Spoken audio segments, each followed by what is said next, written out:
And as for the past week, the situation around the Mejlis of Crimean Tatar people became more complicated. Russia suspended the Crimean Tatars representative body on its territory, allegedly due to the extremist activities.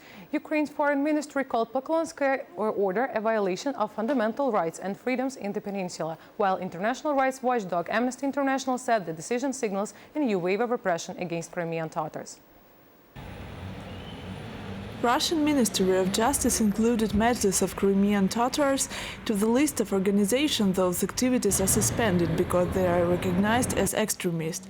It is known that the association included to the list upon a decision of the so-called prosecutor of Crimea on the suspicion of a public association.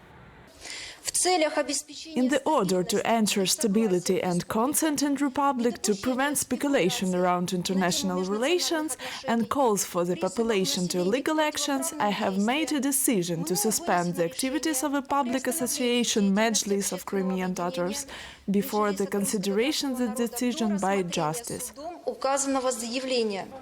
We remind that Russia has banned entry for the current and former leaders of the Mejlis, Rafat Chubarov and Mustafa Djemilev, to the Crimea from the beginning of occupation. They live in Kyiv, but so-called prosecutor's office of Crimea considers that they involved in energy blockade of peninsula.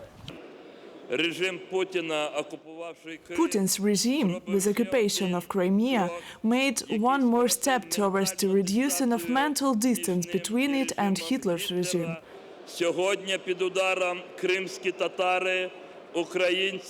Today, Crimean Tatars, Ukrainians, Ukraine are under attack, but no one can avoid answering the question, who will be condemned by Russia tomorrow?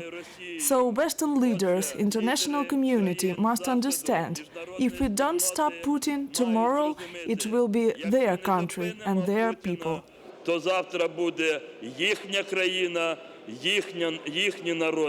In turn, Ukrainian General Prosecutor's Office of Crimea launched criminal proceedings of the fact of a legal prohibition of Mejlis of Crimean Tatars in the Crimea, as press office reported.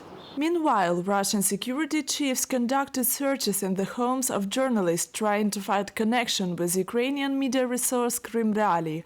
Office of this media is situated in Kyiv. Some journalists in Crimea are working for this media. The detained journalist Mykola Semena was released after questioning subject to travel restrictions. He said that Russians suspect him of calling for the violation of the territorial integrity of the Russian Federation. That investigators has seen in journalist article, which he wrote for Krym-Reali. In his turn, Mykola Semena rejected all the charges.